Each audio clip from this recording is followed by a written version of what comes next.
राजा एगो पेप्सी के बोतल।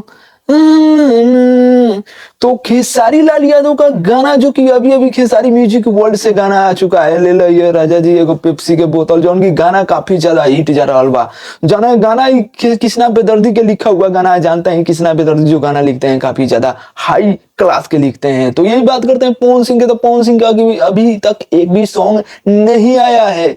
खेसारी लाल यादव को 2-3 गाना अभी तक आ चुके हैं जो कि भोजपुरी में काफी ज्यादा ट्रेवल कर रहे हैं। आज एक रिसेंटली वीडियो आया है खेसारी म्यूजिक वर्ल्ड से, खेसारी भैया की ये पेप्सी के बोतल ले लिया, ये गाना जो उनकी भाई लोग बा, आप लोग इसका फुल वीडियो जाकर पहले देखिए कितना बिजोड़ इसमें खेसारी भैया जो कि एक्टिंग किए हुए हैं, और गाना जो कि कितना अच्छा इसका म्यूजिक है जो कि आप लोग को देखकर पता चलेगा। तो आप लोग जाकर पहले देखिए और देखते हैं पवन सिंह का कब तक गाना आएगा। पवन सिंह का अभी तक कुछ लापता हो गए हैं, पवन सिंह कुछ भी नहीं अपलोड कर रहे हैं आजकल। तो पवन सिंह का अभी जो कि गाना नहीं आया है, खेसारी भैया के तो लगातार 2-3 गाना आ चुका है। तो ये जाकर ले लो दादा जी एगो पेप्सी के बोतल, ये गाना जो उनकी कृष्णा बेदर्दी जो उनकी एक गाना जो लिखा कृष्णा बेदर्दी, आप लोग समझ सकते हैं उनका गाना लिखा हुआ कितना हिट जाता है। तो जाइए आप लोग देखिए, उम्मीद करत मानी आप लोग को अपडेट अच्छा लगा होगा तो वीडियो को लाइक मारी, चैनल पर नए बनी तो चैनल को सब्सक्राइब करके घंटे को दबा दीजिए, भोजपुरी से अपडेट हम लावत रहे नहीं।